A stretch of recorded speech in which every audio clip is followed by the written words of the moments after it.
cette première leçon qui portera sur la méthodologie de la dissertation philosophique.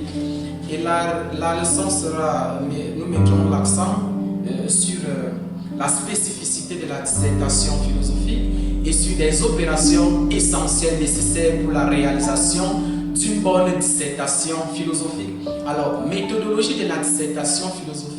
Dans la méthodologie de la dissertation philosophique, nous avons deux grands concepts, à savoir d'une part méthodologie et d'une part la dissertation. C'est quoi la méthodologie? Méthodos, route, chemin, voie, logos, science et discours. La méthodologie, c'est l'étude du discours, c'est l'étude du chemin, c'est l'étude de la voie. Il s'agit en fait de la voie que l'on emprunte pour découvrir une vérité. Il s'agit du chemin que l'on emprunte pour pouvoir donner solution à un problème bien posé. Et c'est quoi disserter? Disserter, c'est discourir méthodologiquement sur un point de vue ou une question en s'appuyant bien évidemment sur des arguments et des exemples assez pertinents. Donc, qu'est-ce qu'on attend de vous dans une dissertation philosophique? On attend de vous cette capacité à discourir méthodologiquement sur un point de vue ou sur une question en s'appuyant sur des arguments et des exemples assez pertinents. Ce qu'il faut également noter, c'est que la méthodologie de la dissertation philosophique est différente de la méthodologie de la littérature. Elle est différente de la méthodologie de l'histoire, elle est différente de la méthodologie de l'éducation civique et morale. La dissertation philosophique a ceci de particulier, c'est qu'elle requiert l'esprit critique et dialectique qui sont propres même à la dissertation, à la discipline philosophique. Nous avons d'une part l'esprit critique et d'autre part la dialectique qui est propre à la discipline philosophique. Alors, ce que vous devez également retenir, c'est que lorsque vous avez en face de vous un sujet de dissertation philosophique, il faut vous questionner.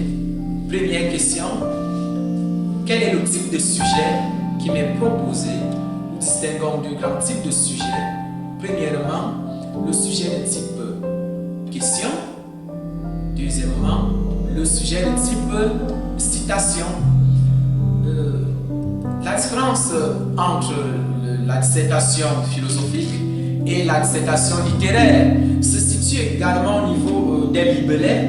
Par exemple, au niveau des libellés, c'est-à-dire des consignes, où en philosophie, vous allez retrouver des consignes comme montrer que, démontrer que, analyser et expliquer, voyez, qui ne sont pas propres à la méthodologie philosophique. Là, ce sont des consignes qui sont propres à la dissertation littéraire. Je reprends la dissertation littéraire, vous allez retrouver des consignes telles que démontrer que, analyser et expliquer, montrer que. Tandis que dans la dissertation philosophique, vous allez retrouver des consignes telles que pensez-vous d'eux?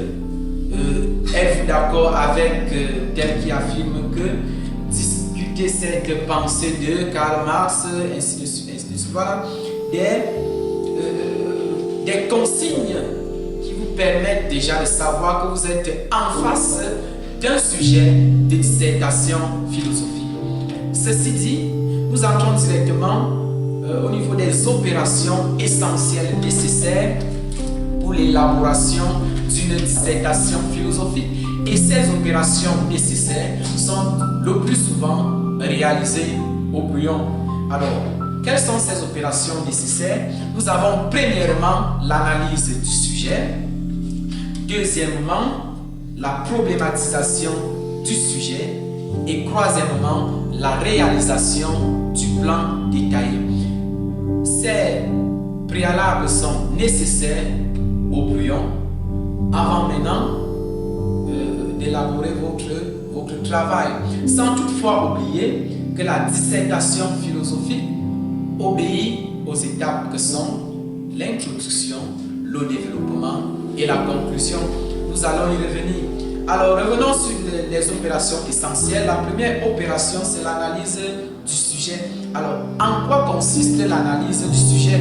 Lorsque vous avez un sujet devant vous, la première des choses à faire, c'est de lire attentivement le sujet et le lire plusieurs fois.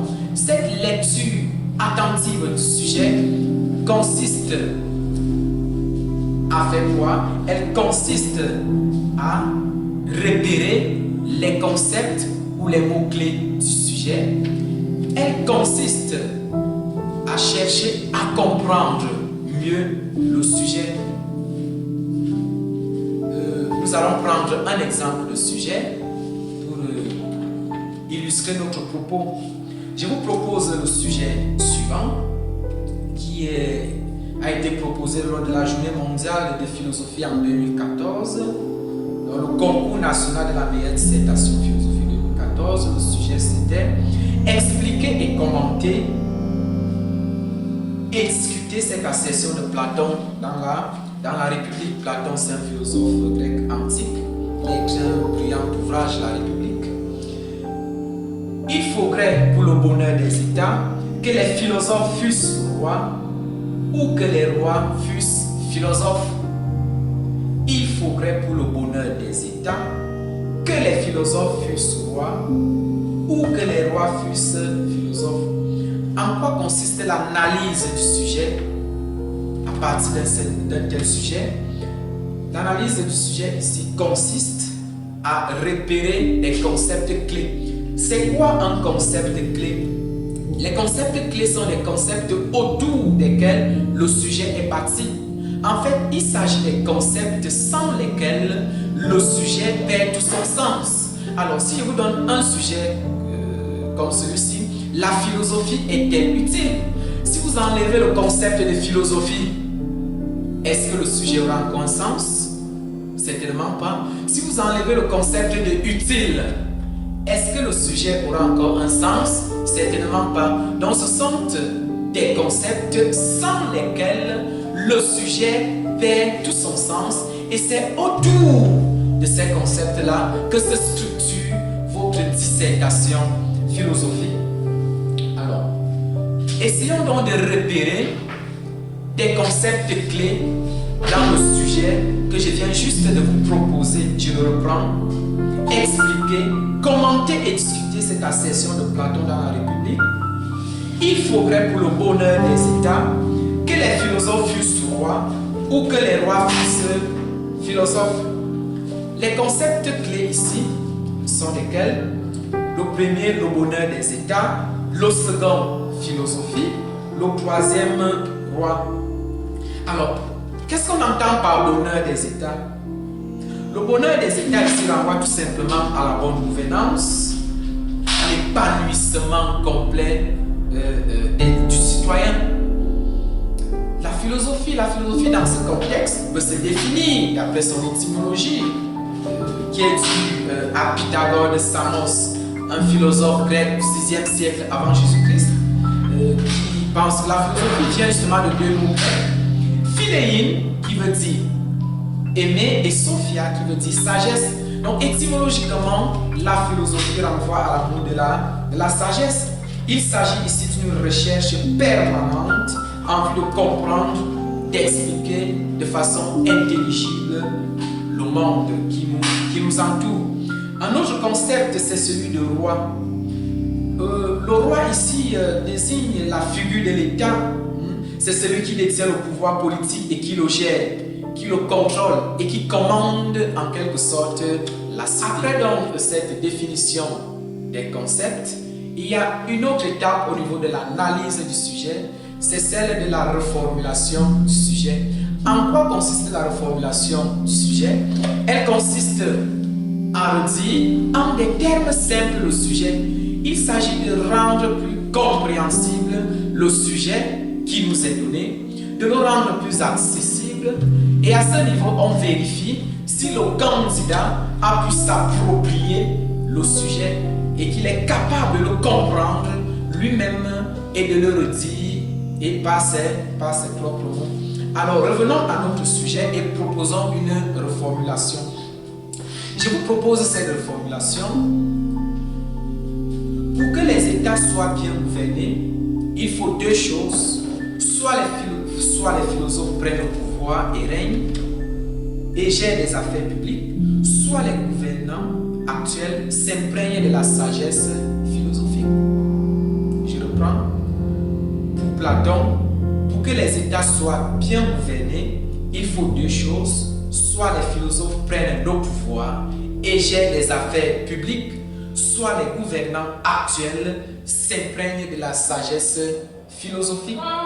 Après donc l'étape de la reformulation du sujet, nous sommes toujours là au niveau de l'analyse et de la compréhension du sujet. Il y a une dernière étape qui est la détermination du domaine de définition ou du domaine d'application du sujet. Il s'agit ici, après une compréhension du sujet, de rechercher les notions qui vont vous aider à mieux élaborer votre dissertation. C'est cela qu'on entend par détermination du domaine de définition.